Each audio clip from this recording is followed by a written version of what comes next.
వంటి పాదములు, అగ్నిని పోలిన నేత్రములు, అపరంజి వంటి పాదములు, అసమానమైన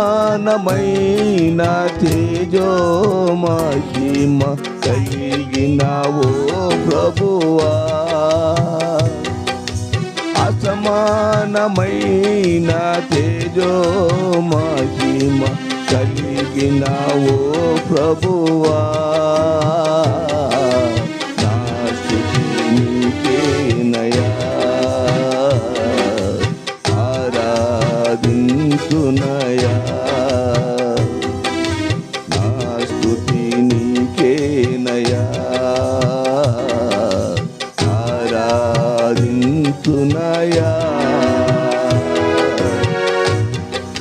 జలముల ధ్వని వంటి కంఠస్వరం, నోటను రెండంచుల ఖడ్గం, జలముల ధ్వని వంటి కంఠస్వరం, నోటను రెండంచుల ఖడ్గం, ఏడు నక్షత్రములు ఏడాత్మలు నోట కలిగిన ఓ ప్రభువా, ఏడు నక్షత్రములు ఏడాత్మలు చేత కలిగిన ఓ ప్రభువా, నా స్తుతి నీకేనయా, ఆరాధించునయా, నా స్తుతి నీకేనయా, ఆరాధించునయా. ఆదియు అంతము లేనివాడా, యుగములు జీవించువాడా, పాతాళలోకపు తాళపు చెవులు కలిగిన ఓ ప్రభువా, పాతాళలోకపు తాళపు చెవులు కలిగిన ఓ ప్రభువా, నా స్తుతి నీకేనయా, ఆరాధించునయా, నా స్తుతి నీకేనయా, ఆరాధించునయా. హల్లెలూయా, హల్లెలూయా, హల్లెలూయా, ఆమేన్.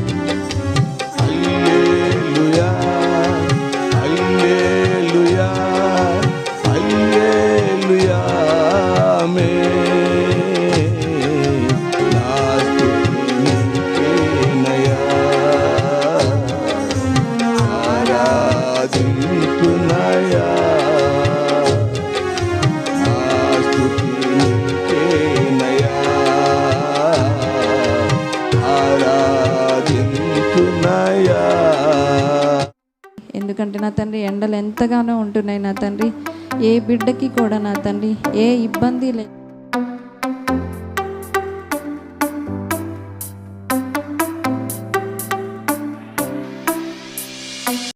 నీవేనా సంతోషగానము, సర్వ సంపదలకు ఆధారము, యేసయ్యా కనికర పూరుడా, మనోహర ప్రేమకు నిలయుడా.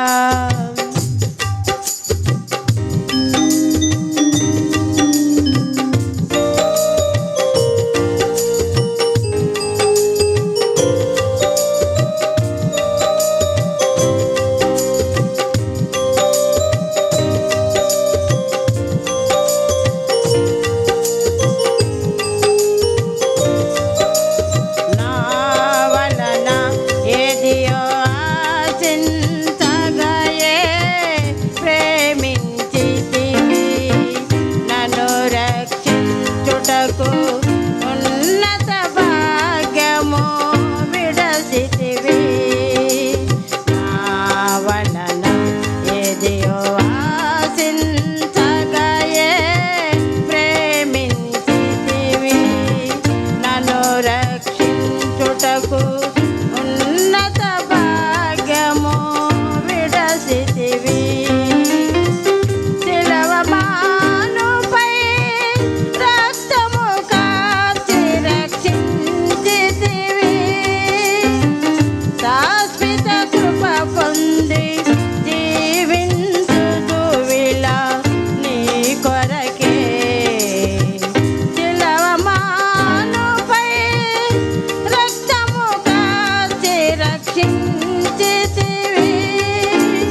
సర్వ సంపదలకు ఆధారము.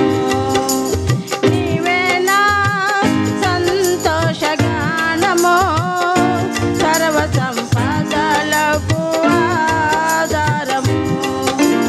యేసయ్యా కనికర పూరుడా, మనోహర ప్రేమకు నిలయుడా.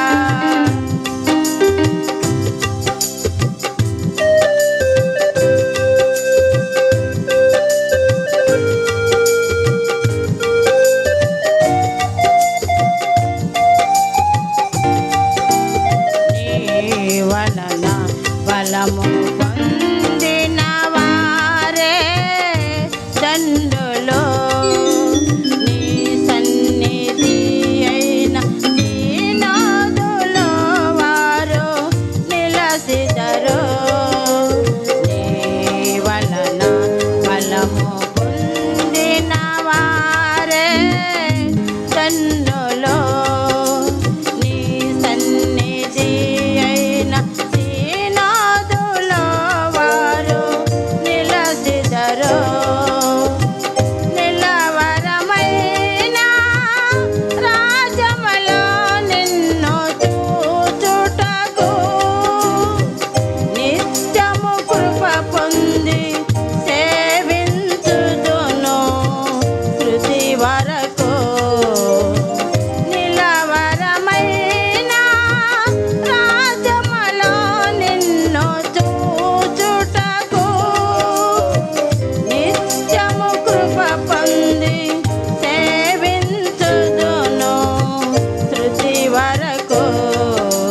యేసయ్యా కనికర పూరుడా, మనోహర ప్రేమకు నిలయుడా. నీవే నా సంతోషగానము, సర్వ సంపదలకు ఆధారము. నీవే నా సంతోషగానము, సర్వ సంపదలకు ఆధారము. యేసయ్యా కనికర పూరుడా, మనోహర ప్రేమకు నిలయుడా.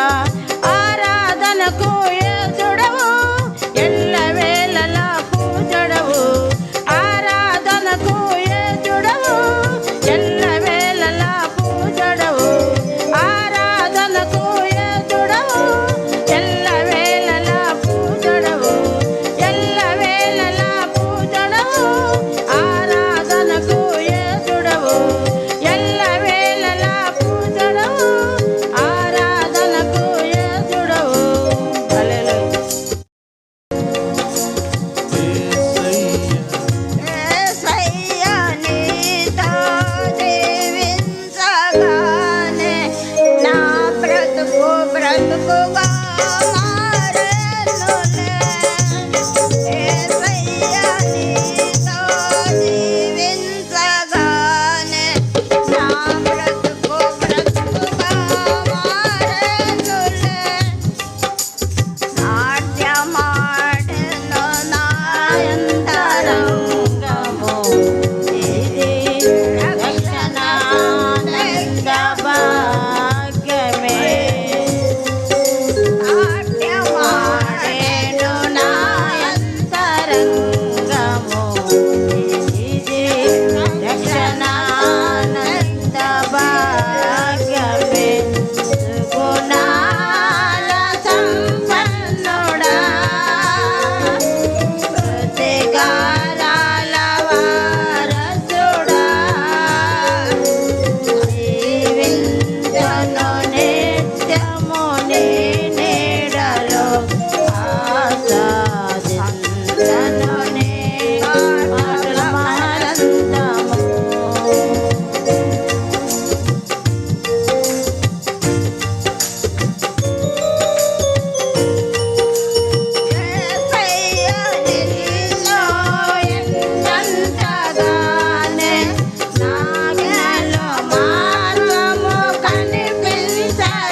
మహానందము జీవించను నిత్యము నీ నీడలో ఆశాదించను నీ మాటలు మహానందము. హల్లెలూయా.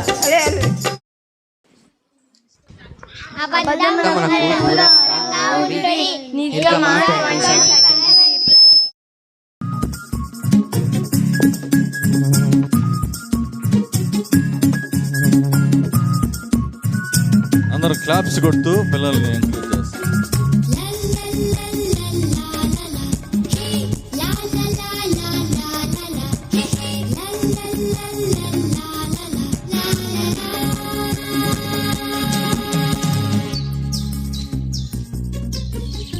నేనొక పక్షినైతే ఆకాశంలో ఎగిరేదను, నేనొక చేపనైతే నీటిలో ఈదుచు వెళ్ళేదను, నేనొక ఏనుగునైతే తొండంతో ఆడెదను, దేవుడు నన్ను తన రూపులో చేసెను.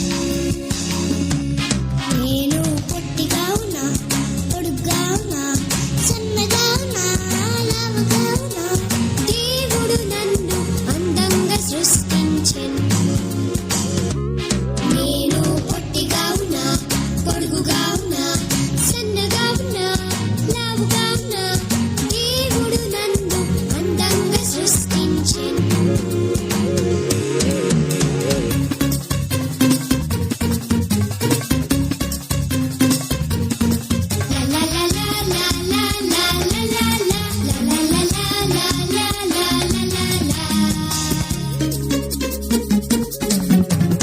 నేనొక సింహమైతే గర్జిస్తూ వేటాడెదను, నేనొక కుందేలునైతే కుప్పిగంతులేస్తూ ఎగిరెదను, నేనొక తాబేలునైతే నెమ్మదిగా నడిచెదను, దేవుడు నన్ను తన రూపులో చేసెను. నేను పొట్టిగా ఉన్నా, పొడుగ్గా ఉన్నా, సన్నగా ఉన్నా, లావుగా ఉన్నా, దేవుడు నన్ను అందంగా సృష్టించెను. నేను పొట్టిగా ఉన్నా, పొడుగుగా ఉన్నా, సన్నగా ఉన్నా, లావుగా ఉన్నా, దేవుడు నన్ను అందంగా సృష్టించెను. నాకు నోరిచ్చాడు అనసుంటి చుట్టకు, కన్నులిచ్చాడు అన్ని చూచుటకు, చక్కని దేహం నాకు ఇచ్చాడు, ఇచ్చాడు. Come on, let's sing again. నాకు నోరిచ్చాడు ఆయన స్తుతించుటకు, కన్నులిచ్చాడు అన్ని చూచుటకు, చక్కని దేహం నాకు ఇచ్చాడు, ఇచ్చాడు. హే లా లా లా లా లా లా లా, హే హే లా లా లా లా లా లా లా లా లా.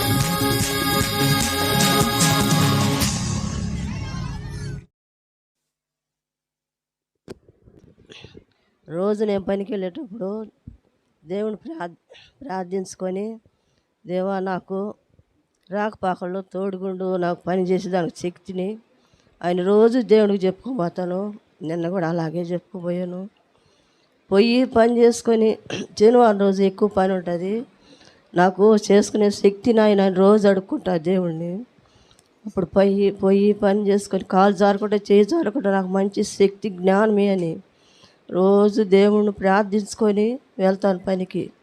నిన్న అలాగే పోయాను చేసుకొని. అప్పుడు సాయంకాలం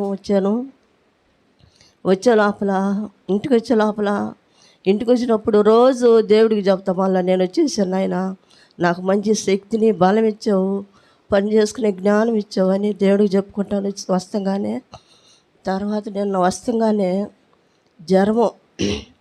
జలుబు ఎక్కువగా వచ్చేసింది. తర్వాత పవన్కి ఫోన్ చేశా, నాయన ఒక మాత్ర తెచ్చిరా, నాకు జ్వరంగా ఉందని చెప్పా. అప్పుడు వాడు ఇడ్లీ తీసుకొని మాత్ర తెచ్చాడు. అప్పుడు ఇడ్లీ తిని మాత్ర మింగాను. ఆ రాత్రి అంతా కూడా దేవుడికి ప్రార్థిస్తూ ఉండే, దేవుడా నేను ఉదయం లేచి నీ సన్నిధానికి వచ్చేదానికి నాకు మంచి శక్తి బలమే అని దేవుణ్ణి వేడుకున్నాను. అప్పుడు నిద్రలేస్తంగా నాకు మంచి స్వస్థత ఇచ్చాడు. ఉదయాన్ని కూడా చర్చికి పోయాను. ఇప్పుడు కూడా నాయనా నీ సన్నిధానికి వచ్చేదానికి శక్తి జ్ఞానం నాకు ఇచ్చాడు. దేవుడికి వందనాలు. ఈ చిన్న సాక్ష్యం దేవుడు దీవించును గాక. రిచి నేను ప్రెగ్నెంట్గా ఉన్నప్పుడు ఎప్పుడు ప్రార్థన చేసుకునేదాన్ని ఒకటి ఏమని అంటే, యేసయ్య ఆ బిడ్డ ఎప్పుడు కూడా నీ గురించి ఎప్పుడు ప్రార్థించే బిడ్డగా, మంచి మ్యూజిక్ ప్లే చేసే బిడ్డగా, పాటలు పాడే బిడ్డగా, పాటలు రచించే బిడ్డగా నాకు ఉండాలి, మంచి జ్ఞానం కలిగిన బిడ్డగా ఉండాలి అని చెప్పి నేను కడుపుతో ఉన్నప్పటి నుంచి ప్రార్థన చేసుకునేదాన్ని. అదే రీతిగా ఈరోజు దేవుడు నాకు అప్పుడు నేను చేసుకున్న ప్రార్థనని దేవుడు ఇప్పుడు నాకు చూపిస్తున్నాడు. నేను ఎలాగైతే ప్రార్థన చేసుకున్నానో అలాగే ఆ బిడ్డ మొట్టమొదటిసారిగా ఒక మంచి పాటను దేవుని కొరకే రాయడానికి నాకు ఎంతో సంతోషంగా ఉంది. అదేవిధంగా మంచి కవిత్వాలు కూడా రాస్తూ ఉంటాడు. ఆ బిడ్డ వయసు వచ్చి 11 ఇయర్స్ కంప్లీట్ అయ్యాయి, 12 వచ్చింది. మరి 12 సంవత్సరాలకి ఆ బిడ్డకి ఒక మంచి పాటను రాయడానికి దేవుడు ఇచ్చిన జ్ఞానాన్ని బట్టి దేవుని స్తుతిస్తున్నాను. ఇంకా కూడా ఆ బిడ్డ దేవునిలో ఇంకా ఎదగాలని మీ అందరి ప్రార్థనలో జ్ఞాపకం చేసుకోండి. Thank you. ఇంతకాలం దేవుడు దీవించి కాసి కాపాడాడు. పవన్కి సర్జరీ జరిగినప్పుడు దేవుడు స్వస్థత ఇచ్చాడు. కానీ కొన్ని నెలలు అయిపోయిన తర్వాత, సంవత్సరాలు అయిపోయిన తర్వాత చాలా ఇసుకిచ్చేది గుడికి పోవాలంటే. నేను రాను, నేను మళ్ళా వస్తాను, నేను రాను అంటుండేది. కానీ ఒకసారి కూర్చోబెట్టుకుని బాగా చెప్పాను, నాన్న నువ్వు నా బిడ్డవైతే కాదు, నేను నీకు బాగలేనప్పుడు, నీకు పొట్టలో నొప్పి వచ్చినప్పుడు దేవునికి ఒప్పుకోలు చేసుకున్నా. నా బిడ్డ అయితే నాకు, నీ బిడ్డ అయితే నువ్వు తీసేసుకో యేసయ్యా, నేను అడగలేదు కదా నాయన అని అడుక్కున్నాను. నన్ను అప్పుడు నీకు దేవుడు స్వస్థత ఇచ్చాడు. కానీ నీ మందిరంలో నీ సేవలో వాడపరుచుకొని నేను ప్రార్థించుకున్నాను పవన్ అని చెప్పినప్పుడు, చిన్నప్పటి నుంచి కూడా చర్చిలో ఏ పని చేయాలన్నా కానీ ముందుకెళ్ళేవాడు. ఇవాళ ఉపదేశి గారు నా బిడ్డ గురించి చాలా గొప్పగా చెప్పారు. పవన్ లేకపోతే చర్చిలో మూతేసేస్తుంటారు, పవన్ వస్తే కానీ చర్చిలో అంతే చేస్తాడు.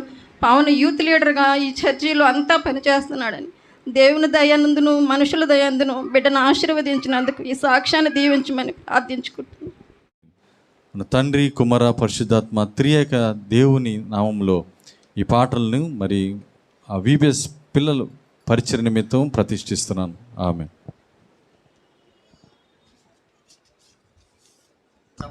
చప్పట్లు కొట్టి దేవుని మహిమపరుచుకుందాం. మరి చిన్నగా మరి ఒక్కొక్క బిట్టు ఆ పాటని ప్లే చేస్తాము. దయచేసి ఆసక్తిగా వినాల్సిందిగా ప్రభు పెట్టుకోరు.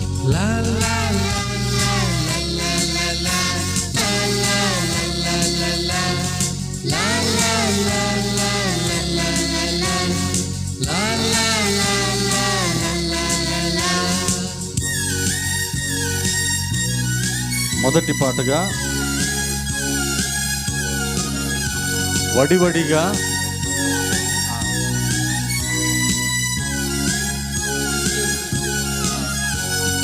చూసే చూసే నీ చూపు జాగ్రత్త, నడిచే నడిచే నీ నడక జాగ్రత్త. చూసే చూసే నీ చూపు జాగ్రత్త, నడిచే నడిచే నీ నడక జాగ్రత్త. చూచే నీ చూపు జాగ్రత్త, నీ నడక జాగ్రత్త అనేటటువంటి పాటను మొదటిగా విన్నాం.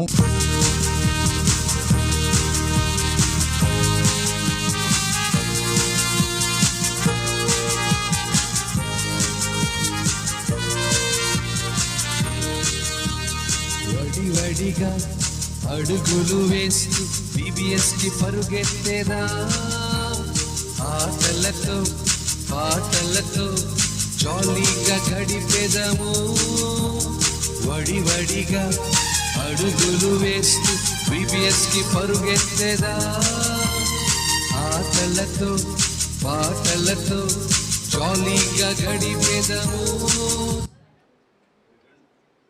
రెండవదిగా మరి వడివడిగా అడుగులు వేస్తూ VBSకి పరుగెడుదాం అనేటటువంటి పాటను కూడా రెండవదిగా, మరి మూడవ పాటగా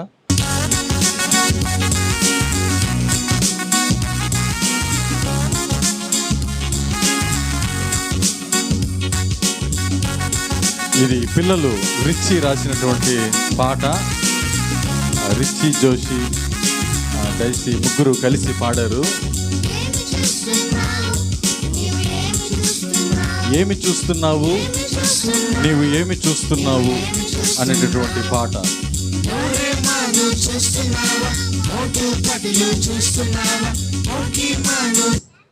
అదే రీతిగా చివరికి పాటగా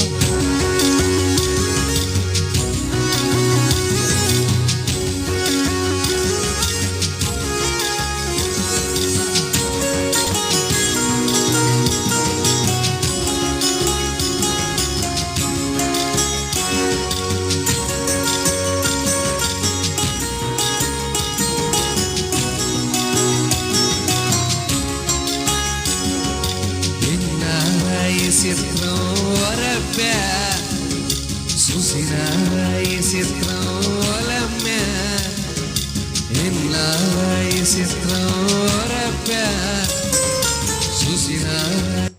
మరి విన్నావా ఈ చిత్రము అంటే మనకు తగ్గట్టుగా కొన్ని రాస్తాడు అన్న చక్కగా. కాబట్టి ఆ పాటలు మీ పిల్లలకి చక్కగా నేర్పించి మరి చక్కగా వారు పాడతారు, యాక్షన్స్ కూడా వీరు నేర్పిస్తారు. Praise lord. దేవునికి స్తోత్రం. ఒకసారి అందరం దేవునికి స్తోత్రం. Hallelujah, hallelujah. Praise lord. మరి మీ అందరికీ కూడి వచ్చినటువంటి మీ అందరికి కూడా ప్రభు అయిన యేసుక్రీస్తు నామమున శుభములు తెలియజేసుకుంటున్నాను. మరొక ప్రభుదినాన్ని దేవుడు మనకు అనుగ్రహించాడు. గత వారము నుంచి మరి ఈ వారం వరకు దేవుడు మనల్ని కాపాడి అనేక బాధల నుంచి, యాక్సిడెంట్ల నుంచి, మరి రకరకాలైనటువంటి పరిస్థితుల నుంచి మరి మన యొక్క జీవిత మరి ప్రతి దినము దేవుడు మనల్ని కాపాడుతూ మరి ఈరోజు వరకు దేవుడు మనల్ని సజీవ లెక్కలో ఉంచాడు. అందును బట్టి దేవునికి వందనాలు చెల్లించుకుంటున్నాం. మరి చదవబడినటువంటి లేఖన భాగాన్ని ఒక్కసారి మనం జ్ఞాపకం చేసుకుని మరి ముందుకు వెళ్ళిపోదాం. లూకా సువార్త 15వ అధ్యాయము 11వ వచనం నుంచి 23 వరకు చదివగా మనం విని ఉన్నాం. లూకా సువార్త 15వ అధ్యాయము 11 నుంచి మరి 23 వరకు చదివింది బిడ్డ. అయితే చాలాసార్లు ఈ ఉపమానాన్ని మనం విని ఉంటాం. ఏంటయ్యా ఈ ఉపమానం అంటే, తప్పిపోయిన కుమారుడు. ఎవరండి? తప్పిపోయిన కుమారుడు గురించి చాలా ప్రసంగాల్లో మనం వినుంటాం. తప్పిపోయిన కుమారుడు అనేటువంటి టైటిల్ని ఈ ప్రసంగాలు చాలా వరకు కూడా దీంట్లో చెబుతూ ఉంటారు. అయితే ఈ లూకా సువార్త 15వ అధ్యాయము మరి 11 నుంచి చదువుకుంటూ వెళితే యేసయ్య మరి ఒక్కొక్క ఉపమానం చెప్పుకుంటూ వెళుతూ శిష్యులకి ఆయన బోధించేటువంటి బోధలు అర్థం కావాలని, ఎందుకంటే ఆయన దేవాది దేవుడైన యేసయ్య, ఆయన బోధలు మనకు అర్థం కావాలంటే ఆయన బోధలు ఆయన పద్ధతిలో చెప్తే మనకు అర్థం కావు. అందుకని సామాన్యులకు కూడా అర్థమయ్యే రీతిలో ఆయన కథల రూపంలో ప్రతి ప్రసంగాన్ని చెబుతూ ఉంటాడు కదండి.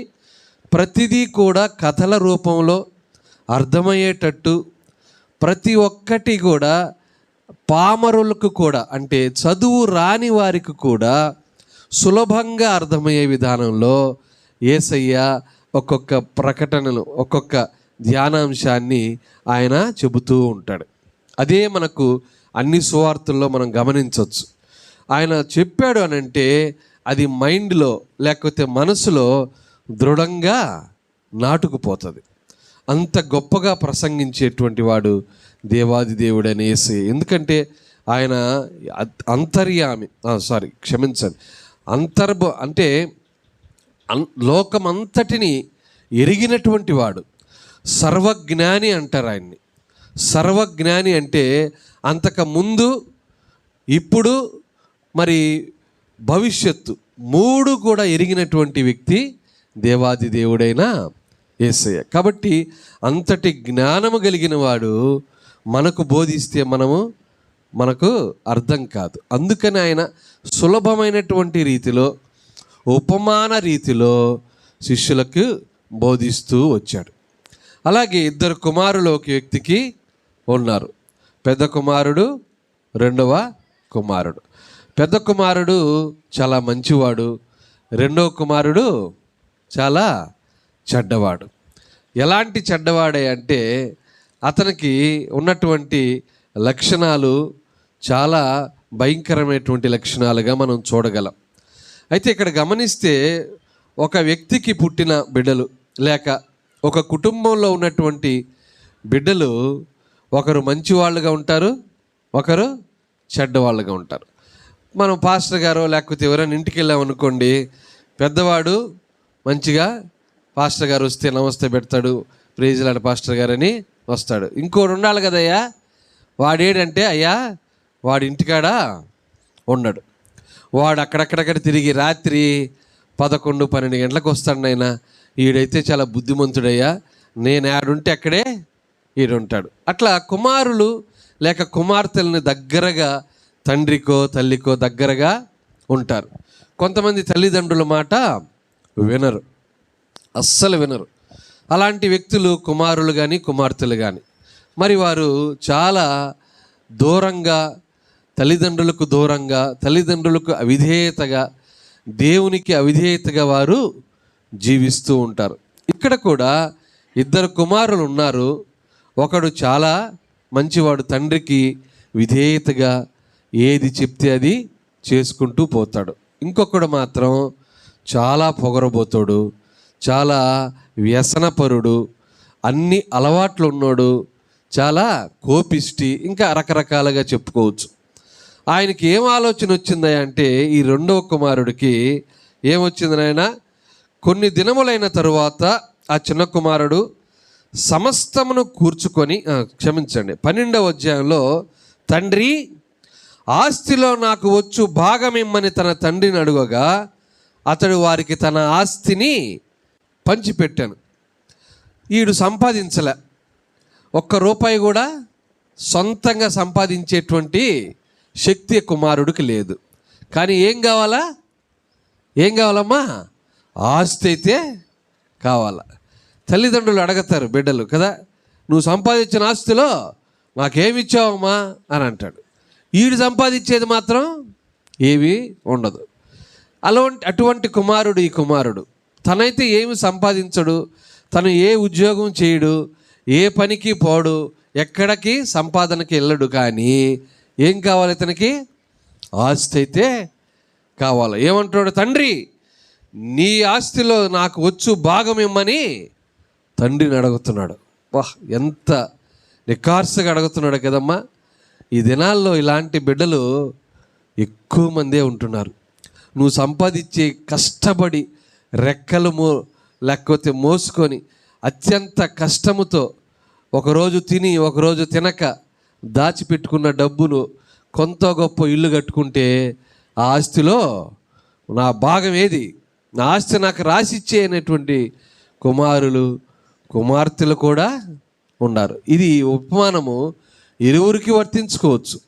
ఇలాంటి కుమారులు కుమార్తెలు కూడా ఉన్నారు. గమనించారా, ఒక అమ్మాయి అంట, ఒక అమ్మాయి వాళ్ళ తల్లిని తీసుకొని వచ్చి ఒక బస్ స్టాండ్లో వదిలిపెట్టి, అమ్మా ఇప్పుడే వస్తాను, నువ్వు ఇక్కడే ఉండు, కూర్చొని ఈ బస్ స్టాండ్లో ఉండని అంత ఏదో వచ్చేసి తింటా ఉంటే ఈ అమ్మాయి తిరిగి వాళ్ళ ఇంటికి వెళ్ళిపోయిందంట. ఆ తల్లి నా కూతురు వస్తుందని పొద్దున్నుంచి మధ్యాహ్నం సాయంత్రం రాత్రి దాకా అక్కడే కూర్చోందంట. తల్లికి మతిస్థిమితం సరిగ్గా లేదు, ఎక్కడికి పోవాలో తెలీదు. అట్లే కూర్చొని ఉంటే ఆ బస్ స్టాండ్లో తిరిగే వాళ్ళు గమనించి, అమ్మా ఎవరు నువ్వు అని అడిగారంట. నా కూతురు వస్తుందయ్యా, నన్ను ఇక్కడ కూర్చోమనింది, కూర్చోన్నాను. పాప మా బిడ్డ ఎక్కడికో వెళ్ళిందంట, తిరిగి వస్తుందని ఆయన అన్నారంట. అమ్మా బస్సుకు టైం అయిపోయింది, లాస్ట్ బస్సు కూడా వెళ్ళిపోయింది. బస్ స్టాండ్లో వాళ్ళు ఎవ్వరు కూడా లేరు, ఎవరి పాటికి వాళ్ళు వెళ్ళిపోతున్నారు. ఇంకా నువ్వేం చేస్తావమ్మా, నీ కూతురు ఇంకా వచ్చేటట్లేదు అంటే, లేదయ్యా వస్తుంది, నేను ఇక్కడే కూర్చుంటానయ్యా, నా బిడ్డ వస్తుందేమో, ఒకవేళ వస్తే నేను లేకపోతే అన్నారంట. ఎంత ప్రేమ, తల్లి ప్రేమ చూడండి. కానీ ఆ బిడ్డ రాలేదండి. ఆ పోలీసులు వచ్చి ఆ తల్లిని తీసుకొని ఫోటోలు పేపర్లు ఇస్తే, 2 కూతుర్లు అంట ఆమెకి, మా తల్లిని మేము చూడలేము, మీరేమైనా చేసుకోండి అని ఆ కూతుర్లు వివరించితే, పోలీసులు తీసుకొని వచ్చి ఆ కూతుర్లకి కౌన్సిలింగ్ ఇచ్చి గట్టిగా మాట్లాడి ఆ తల్లిని వాళ్ళ దగ్గరికి చేర్చారు. కానీ గమనించండి, అలాంటి స్థితిలో ఉన్నారు ఈరోజు. తండ్రి ఆస్తి, తల్లి ఆస్తిని కాజేయాలని, తల్లిని తండ్రిని చూడకుండా అతి భయంకరంగా వేధించేటువంటి బిడ్డలు ఉండేటువంటి కాలంలో మనం ఉంటున్నాం. ఈ కుమారుడు అంటున్నాడు, నా ఆస్తి నాకు రాసిచ్చేయి, నా పాటికి నేను జీవిస్తాను అంటున్నాడు. గమనిద్దాం, ఇలాంటి ఈ ఉపమానంలో మనము నేర్చుకోదగినటువంటి అంశాలు ఏమి ఉన్నాయి, మనము ఎలాంటి అంశాలను మనం నేర్చుకోగలమో కొన్ని అంశాలు మనం చూద్దాం. ఈ కుమారుడు ఎలాంటి వ్యక్తిత్వం కలిగినటువంటి వాడే అంటే, వయసుకు మించిన ఆశ, వయసుకు మించినటువంటి ఆశ, అత్యాశ కలిగినటువంటి కుమారుడు. మొట్టమొదటిగా అతని వయసుకు అతను చేసే పనులకు సంబంధం లేదండి. చాలామంది ఉంటారు, చూడ్డానికి ఇంతే ఉంటారు, చూడ్డానికి చాలా కుర్ర పిల్లకాయలాగా ఉంటాడు. వాడు నడుస్తుంటే అటు ఇటు తోలతా వస్తుంటాడు. కారణం ఏంటంటే, ఊరే వీడు 10వ క్లాసు కూడా ఇంకా పాస్ కాలేదు కదరా, మరి ఏందిరా నువ్వు తోకుతున్నావు అంటే ఫుల్లుగా తాగేసి ఉంటాడు. తెలియదు పిల్లలకి, వాడి వయసుకు మించిన అలవాట్లు వాడికి ఉంటాయి. అలాగే ఈ చిన్న కుమారుడు కూడా అండి, అతనికంట చాలా అలవాట్లు ఉన్నాయంట. అతనికి వయసుకు మించిన ఆశ. ఎలాంటి ఆశ? తన తండ్రి ఆస్తి కూడా అతను ఇచ్చేస్తే దాన్ని తీసుకెళ్ళి ఆయన బ్రహ్మాండంగా ఖర్చు పెట్టుకొని తాగి సుఖించి ఆయన ఇష్టం వచ్చినట్టు జీవించాలనేటువంటి ఆశ. ఒక తాడేసి గట్టిగా కడితే ఈ కాలంలో నిలిచే పిల్లలు లేరు. మీ బంధాలతో బంధిస్తే నిలిచే పిల్లలు లేరు. స్వేచ్ఛగా బతకాల. నా ఇష్టానుసారం నేను బ్రతుకుతాను, నా ఇష్టం వచ్చినట్టు నేను బతుకుతాను, నాకు కావలసింది నేను తాగుతాను, నాకు కావలసింది నేను తింటాను. అడగడానికి నువ్వెవరు అనేటువంటి స్థితిలో తల్లిదండ్రులు మరి బిడ్డలు ఉంటున్నారు. చాలా భయంకరమైనటువంటి పరిస్థితి.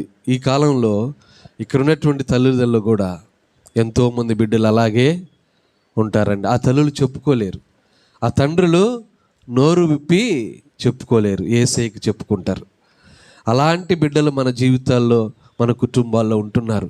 ఆ బిడ్డకంట వయసుకు మించిన ఆశలు ఉంటున్నాయి. ఈరోజు మన బిడ్డలకు ఎలాంటి ఆశలు ఉంటున్నాయో మనం గమనించాలి. వయసుకు మించినటువంటి ఆశలు ఉంటున్నాయా? ఎలాంటి ఆశలు మన బిడ్డలు కలిగి ఉన్నారు? వయసుతో పాటు కాకుండా వయసుకు మించిన పనులు ఆ బిడ్డలు చేస్తున్నారా? జాగ్రత్తగా తల్లిదండ్రులు మనము గమనించుకోవాలి. మన బిడ్డల్ని చిన్నప్పటి నుంచి మనము గమనించుకో. మొక్కై వంగనిది మానైతే వంగతుందమ్మా? వంగదు. చిన్న మొక్కని మనం మెల్లగా వంచవచ్చు. మానుని యాప మానుంది, దాన్ని పట్టుకొని వంచగలమా? వంచలేం. అందుకే తల్లిదండ్రులు కుమారుల పట్ల, చాలా కుమార్తెల పట్ల బాధ్యతతో మనం ఉండవలసినటువంటి పరిస్థితి ఉంది. ఇది వినే మీకు, చెప్పే నాకు, ఇరువురికి కూడా వర్తించేటువంటి వాక్యం ఇది. వాక్యము 2 అంచుల ఖడ్గం, చాలా గొప్పది. కాబట్టి వయసుకు మించిన ఆశలు అతనికి ఉన్నాయి.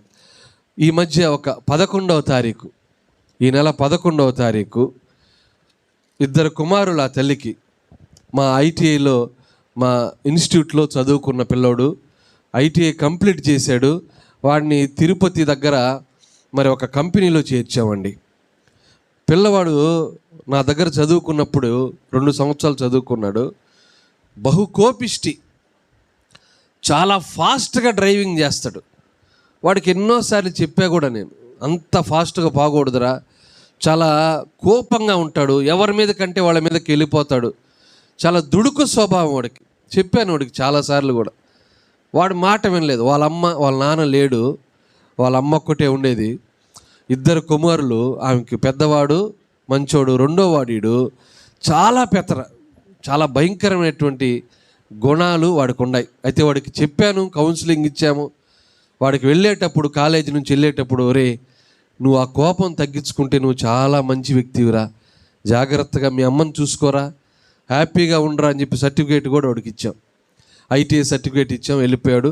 వేరే దగ్గర వాడిని జాయిన్ చేసాం తిరుపతిలో. అంతా క్షేమంగా ఉంది. 11వ తారీఖు వాడు ఆ కంపెనీ నుంచి వెళుతూ ఒక పిల్లవాడు బైక్ ఉంటే, వాడు ఫ్రెండ్ డ్యూక్ అనే బైక్, పొడవాటి బైక్, స్పోర్ట్స్ బైక్ అది. ఆ బైకులో 120 కిలోమీటర్ల స్పీడ్తో ఇక్కడి నుంచి అక్కడికే సర్రంట లాగి ఒక స్తంభానికి కొట్టుకొని 2 పిల్లలు అక్కడికక్కడికి చనిపోయారండి. వీడికైతే ముఖమే లేదు, ఛిద్రం అయిపోయింది ముఖం. కనిపెట్టడానికి కూడా వీడా కాదా అనే స్థితికి వెళ్ళిపోయారు. వాళ్ళ అమ్మకి 2 కొడుకులు, వీడు రెండోవాడు చనిపోయాడు. నాకు మెసేజ్ ఇచ్చారు, ఇట్లా చైతన్య అనే పిల్లవాడు, ఈరోజు ఆ పిల్లవాడికి కర్మంత్రం జరుగుతుంది. నేను ఎందుకు చెప్తున్నానంటే, మన పిల్లకాయలు చాలా క్షేమంగా ఉన్నట్టుగా, మన మధ్యలో ఉన్నట్టుగా మనం అనుకుంటాం. చాలా నా బిడ్డ పోయి ఉంటాడులే హ్యాపీగా అనుకుంటాం. కానీ గమనించండి, వారు మన మధ్యలో ఒక రకంగా, బయట ఒక రకంగా ఉంటారు. అత్యంత వేగంగా ఎవరు కొట్టలేవాడిని, ఏ బైకు లేకపోతే లారీ కిందనో వాళ్ళు యాక్సిడెంటు, వాళ్ళే గట్టిగా మరి ఎక్సలేటర్ ఇచ్చి ఒకదానికి గోడకు గుద్దుకొని, డివైడర్కి గుద్దుకొని అత్యంత దారుణంగా తిరుపతి రోడ్లో 2 స్పాట్లో చనిపోయారు. దారుణమైనటువంటి పిల్లవాడి వయసు 18 సంవత్సరాలు, 20 సంవత్సరాలు కూడా లేవాడికి. చూడండి, 18 సంవత్సరాలు ఆ తల్లి పెంచి పోషించి ఆ బిడ్డని కనురెప్పలో కాపాడుకొని, ఒరే నాయన ఎన్నోసార్లు చెప్పుంటుంది ఆ తల్లి. నేను ఎన్నోసార్లు చెప్పేవాడు, రే నీ కోపం తగ్గించుకోరా, నీ ఫాస్ట్ ఆ బైకులు నడిపే విధానం మార్చుకోరా అంటే వాడు మార్చుకోలేదు. డైరెక్ట్గా ఆ స్తంభానికి కొట్టుకొని చనిపోయాడండి. ఈరోజు పిల్లలు ఆ విధంగా ఉన్నారు. తమకు వయసుకు మించినటువంటి ఆశలు ఉంటున్నాయి. తల్లిదండ్రుల యొక్క మాటలు వినే స్థితిలో లేరు. చాలా దారుణమైనటువంటి మరి స్థితిలోకి వెళ్ళిపోతూ వాళ్ళ జీవితాన్ని పతనానికి దారి తీసుకుంటున్నారు. దేవుడు నిర్ణయించిన రోజు మన మరణం ఉంటుంది, అంతేనా కాదండి? ప్రతి ఒక్కరూ రుచి చూడాల్సిందే. అయితే మనకంటూ మనమే దానికి ఎదురుపోకూడదు, మనకంటూ మనమే దాన్ని బలవంతంగా ఆహ్వానించకూడదు. క్రమశిక్షణలోకి వెళితే దేవుని ఇచ్చినటువంటి ఆయుష్ని మనం అనుభవిస్తాం. దేవుడిచ్చిన కాలాన్ని సంపూర్తిగా అనుభవించి ఆయన కృపలో ఆయన బిడ్డలుగా మనం జీవించాలి. అయితే వయసుకు మించిన అత్యాశ కలిగినటువంటి ఈ కుమారుడు, ఇంకోటి ఆయనకున్నటువంటి లక్షణం ఏంటంటే దుర్వ్యాపారము చేయడం.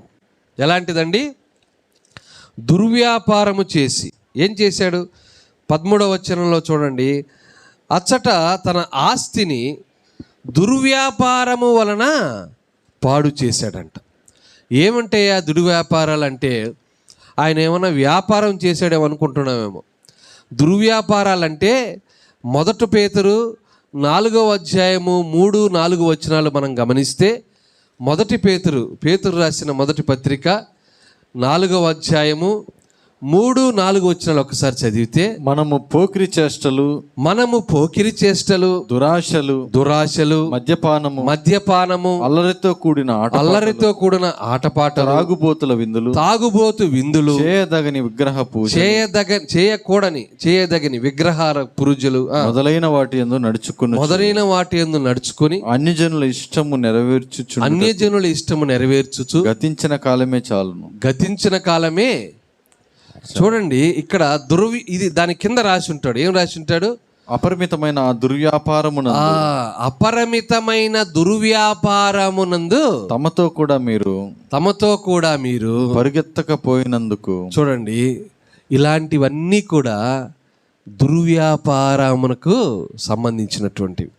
దుర్వ్యాపారం అంటే పోకిరి చేష్టలు, దురాశలు, మద్యపానము, అల్లరితో కూడిన ఆటపాటలు, త్రాగుబోతు విందులు, చేయకూడనటువంటి పూజలు, ఇలాంటివన్నీ కూడా దుర్వ్యాపారము కిందకే వస్తాయని మన బైబిల్ గ్రంథంలో సెలవిస్తున్నారు. చూడండి, ఈ రెండవ కుమారుడు ఎలాంటి వాడే అంటే దుర్వ్యాపారము చేసి తన ఆస్తినంతా ఏం చేశాడమ్మా? పాడు చేసుకున్నాడు. ఆస్తి అడిగాడు, ఇచ్చిన ఆస్తినంతా కూడా తండ్రి పాపం ఏ మారు మాట చెప్పకుండా అడిగిన వెంటనే ఎంత ఆస్తి ఉందో అంత ఆస్తి పంచేశాడు. ఆ ఆస్తినంతా తీసుకున్నాడు. తీసుకుని ఏం చేశాడు? వెళ్ళిపోయాడు. వెళ్ళిపోయి ఏం చేశాడు? పోకిరి చేష్టలు, దురాశలు, మద్యపానము, త్రాగుబోతు విందులు, వీటన్నిటితో ఆస్తిని జల్సా చేసి మొత్తము పాడు చేసేసి ఏం చేశాడండి? అదంతయు ఖర్చు చేసిన తరువాత ఆ దేశమందు గొప్ప కరువు రాగా వాడు ఇబ్బంది పడసాగి వెళ్ళి ఆ దేశస్థులో ఒకని చెంత చేరెను. అతడు పందులను మేపుటకు తన పొలములోనికి వానిని పంపెను. చూసారా, ఆస్తంతా పోగొట్టుకున్నాడు. తినడానికి కూడా తిండి లేదు. పై లెవెల్ నుంచి కింద లెవెల్కి పడిపోయాడు. గొప్పగా జీవించాలని ఎన్నో కలలు గని, ఎంతమంది కంటే నేను గొప్పగా ఉండాలని, సొంతగా నేను చేసుకోవాలని, ఒకవేళ అతను మిత్రులను నమ్ముకున్నాడేమో, ఒకవేళ ఫ్రెండ్స్తో జల్సాలు చేశాడేమో, రకరకాలైనటువంటి వ్యసనాలకి లోనైపోయి ఆరోగ్యం పాడైపోయి చివరకు ఆకలేస్తే తినే పరిస్థితి, ఎక్కడా కూడా అంత కనీసం అంత గంజినీళ్ళు కూడా అతనికి దొరకలేని పరిస్థితిలో ఒక అతని దగ్గరికి చేరి ఏం చేశాడండి? ఒకని చెంత చేరెను. అతడు పందులను మేపుటకు తన పొలములోనికి వానిని పంపాడు. ఎక్కడికమ్మా?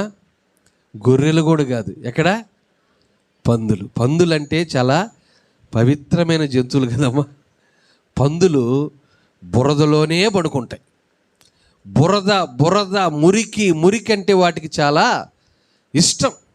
అత్యంత ఇష్టమైనటువంటి మురికి ప్రాంతం వాటికి చాలా ఇష్టం పందులు. గమనించండి, ఒక ఆయనంట పందుని తెచ్చి శుభ్రంగా దాన్ని కడిగి దాన్ని చక్కగా నీట్గా చేసి దాన్ని సింహాసనం మీద కూర్చోబెట్టాడంట.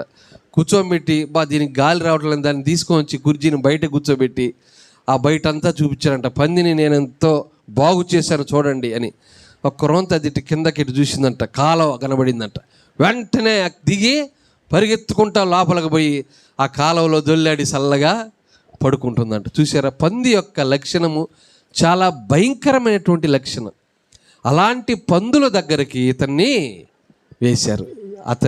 అంటే అవి దుర్గంధం కూరినటువంటి పరిస్థితుల్లోకి వెళుతుంటే ఇతడు వాటిని తోలుకుంటూ కాపలా కాసుకుంటూ ఉంటున్నాడు. ఎంత దీనమైనటువంటి అసహ్యమైనటువంటి స్థితిలోకి ఆ బిడ్డ వెళ్ళిపోయాడు. దుర్వ్యాపారము చేసుకుంటూ అతి భయంకరమైనటువంటి స్థితికి ఆ బిడ్డ వెళ్ళిపోయి అతను ఏం చేస్తున్నాడంటే, అప్పుడు అటువంటి స్థితిలో వాడు పందులు 16 వచనం, వాడు పందులు తిను పొట్టుతో తన కడుపు నింపుకొన ఆశపడును గాని ఎవడునూ వానికి ఏమియు. పందుల పొట్టుతో కడుపు నింపుకోవాలనుకున్నాడు, అయితే అది కూడా అతనికి దొరకలేదంట. ఎంత దారుణమైనటువంటి స్థితిలోకి వెళ్ళిపోయాడు. గొప్ప ఆస్తిపరుడు, అనేక ఆస్తిని సంపాదించుకునేటువంటి తండ్రికి కుమారుడు, చిన్న కుమారుడు, తండ్రికి ఎంతో ఇష్టమైనటువంటి కుమారుడు, అడగగానే మొత్తం ఆస్తినంతా తండ్రి చేతిలో పెడితే మొత్తం కాజేసేసి ఏమీ లేకుండా పొట్టు తినడానికి కూడా అతనికి ఆలోచన వస్తే అది కూడా అతనికి లేదు, అది కూడా దొరకలేదు. పాపం అతను ఏం చేశాడు? చివరిగా చూడండి, వాడు అయితే ఎక్కడ చూడండి 17వ వచనంలో, అయితే బుద్ధి వచ్చినప్పుడు వాడు, నా తండ్రి యొద్ద ఎంతోమంది కూలివాండ్రకు అన్నము సమృద్ధిగా ఉన్నది, నేనైతే ఇక్కడ ఆకలికి చచ్చిపోతున్నాను, నేను లేచి నా తండ్రి యొద్దకు వెళ్ళి, ఇది చాలా గొప్ప వాక్యం, మనస్సు మార్పు చెందినటువంటి కుమారుడు. ఇప్పటి వరకు అత్యాశ కలిగిన కుమారుడు, దుర్వ్యాపారం చేసిన కుమారుడు, ఇక్కడ నుంచి ఏమయ్యాడంటే మనస్సును మార్పుచ్చుకున్న కుమారుడు, అంటే మారు మనస్సు పొందిన కుమారుడు.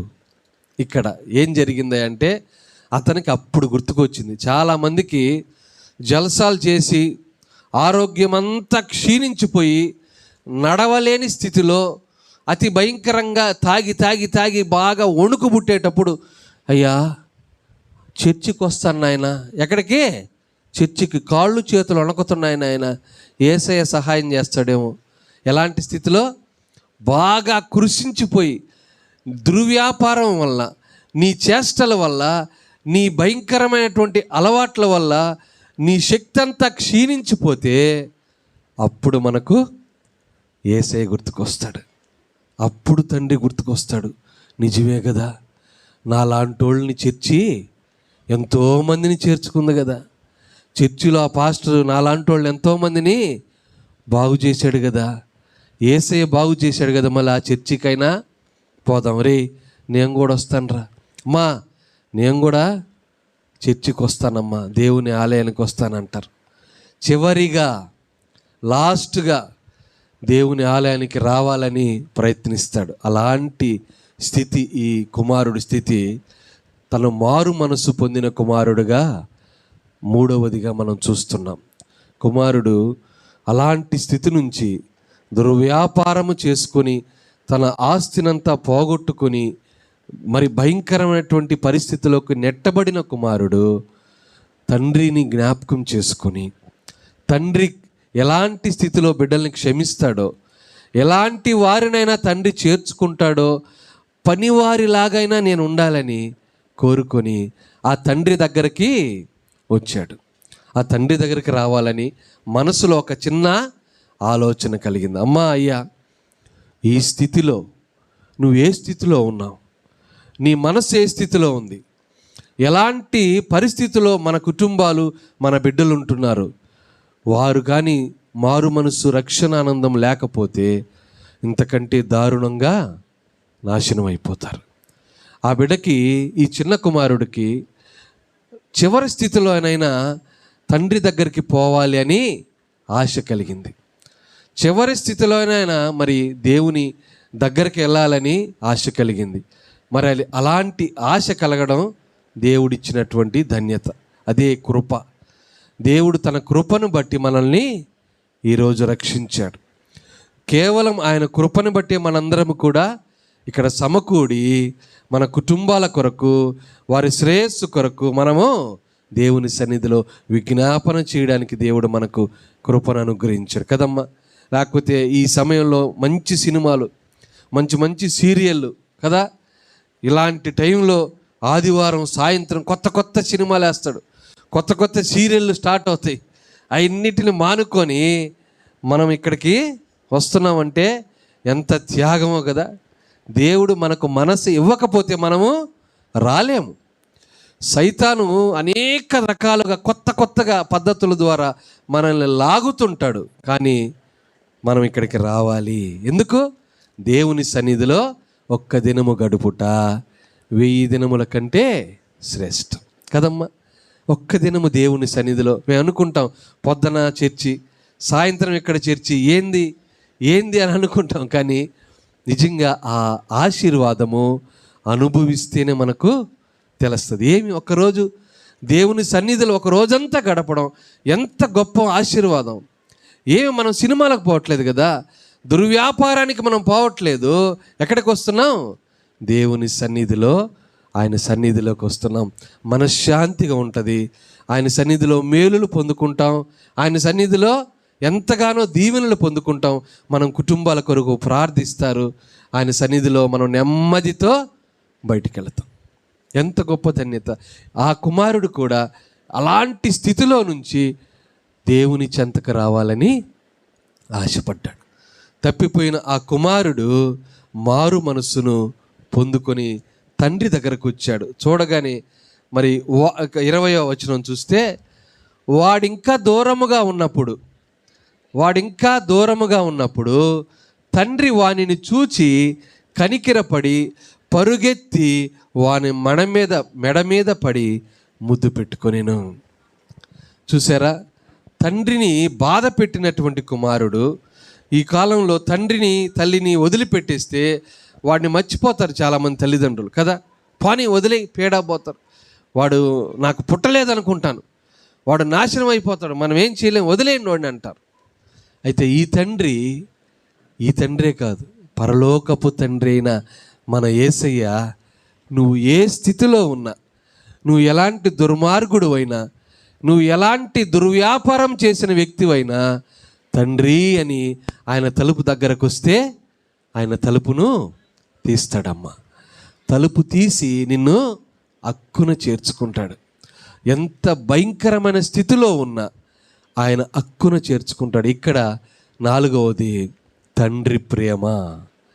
కుమారుడు తండ్రి ప్రేమను పొందాడు. తండ్రి ప్రేమను పొందిన కుమారుడిన దగ్గరగా వచ్చి కనీసం తండ్రి నన్ను పని వాళ్ళనైనా ఒకరిగా చేర్చుకుంటాడేమో అనుకుంటే, ఆ తండ్రి దూరము నుంచి చూసి పరిగెత్తుకొని వెళ్ళి కౌగిలించుకున్నాడు. అమ్మా, ఈరోజు నీవు దూరము నుంచి నువ్వు చర్చి మాటలు వింటున్నావేమో, దూరము నుంచి చర్చికి రాలేక ఎక్కడో కూర్చొని నీ మూల వింటున్నావేమో, ఈరోజు యేసయ్య దూరము నుంచి నిన్ను చూస్తున్నాడు. దూరము నుంచి నీ మాటలు, నీ ప్రార్థన వింటున్నాడు. ఒక్కసారి ఆయన దగ్గరికి రా, ఒక్కసారి ఆయన ఆలయంలోనికి రా, ఒక్కసారి దేవుని దగ్గరికి వచ్చి మోకరిస్తే నీ భారమంతా తీర్చే దేవుడు మన యేసయ్య. నీ భారాన్ని తీర్చి, నీ భారాన్ని దించి నీకు తేలికైన హృదయాన్ని అనుగ్రహించే దేవుడు మన దేవుడు కదమ్మా. దూరము నుంచి రాలేనేమో, నా వ్యసనాల ద్వారా నేను చర్చికి రాలేనేమో, నా యేసయ్య దగ్గరికి నేను రాలేనేమో అనుకుంటున్నావేమో, ఈరోజు నిన్ను చూస్తున్నాడు దేవుడు. నిన్ను దూరం నుంచి చూస్తున్నాడు.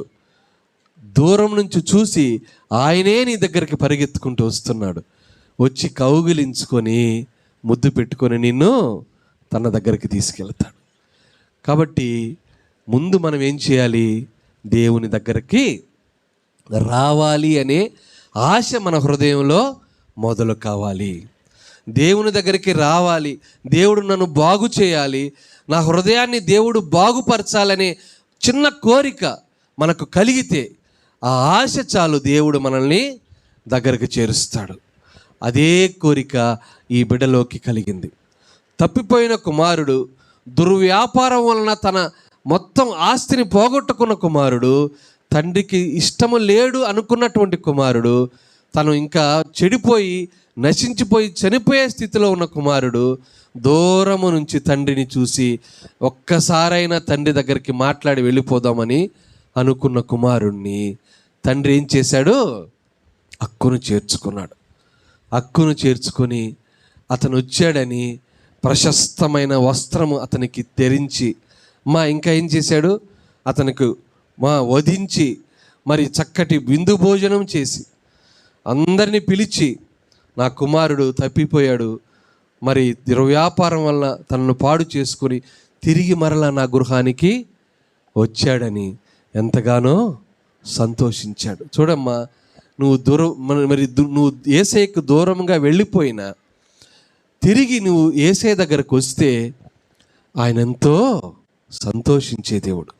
ఆయన ఎంతగానో నిన్ను బట్టి మరి దూతలతో ఆయన ఎంతగానో ఆనందించే దేవుడు. ఒక్క ఆత్మ కానీ రక్షణ పొందితే దూతలు, పరలోకమందున్నటువంటి దూతలు ఎంతగానో కేరింతలు, ఆనందము మరి ఉంటుందంట. దేవుడు ఎంతగానో ఒక్క పాపిని రక్షించడానికి, ఒక్క పాపిని రక్షిస్తే ఆయన ఎంతగానో సంతోషించే దేవుడు.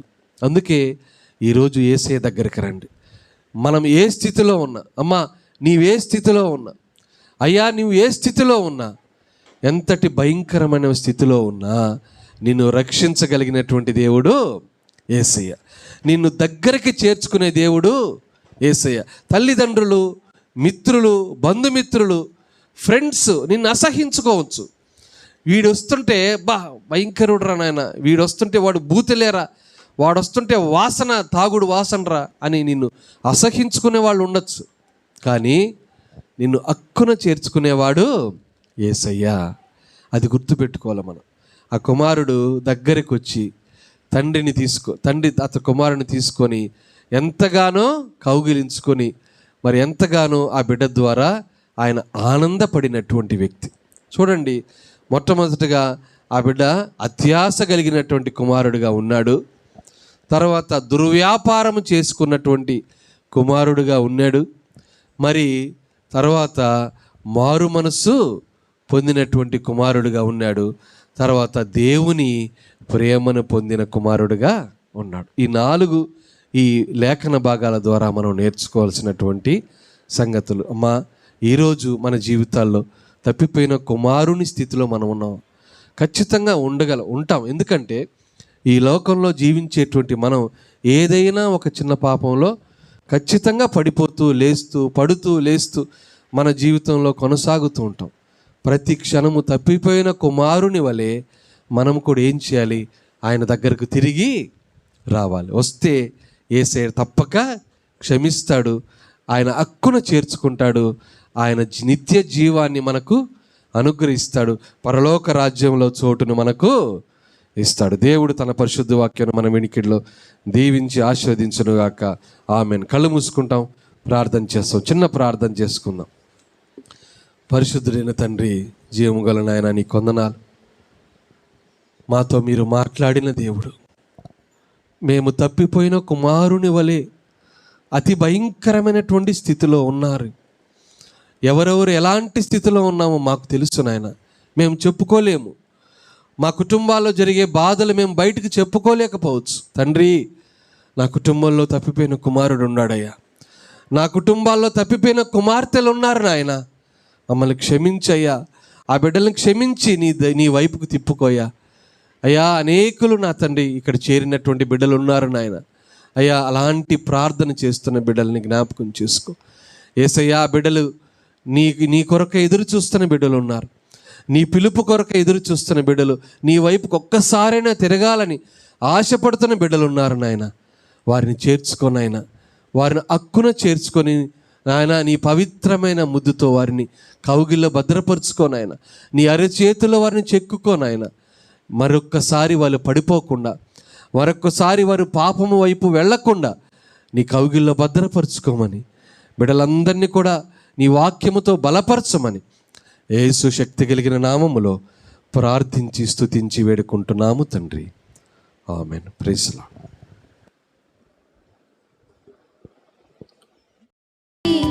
దయా కిరీటము పొడిగించిన ఆయుష్కాలము ప్రభువిచ్చిన దానము, పొడిగించిన ఆయుష్కాలము ప్రభువిచ్చిన దివత్సరము, దయా కిరీటము గతించి యోధా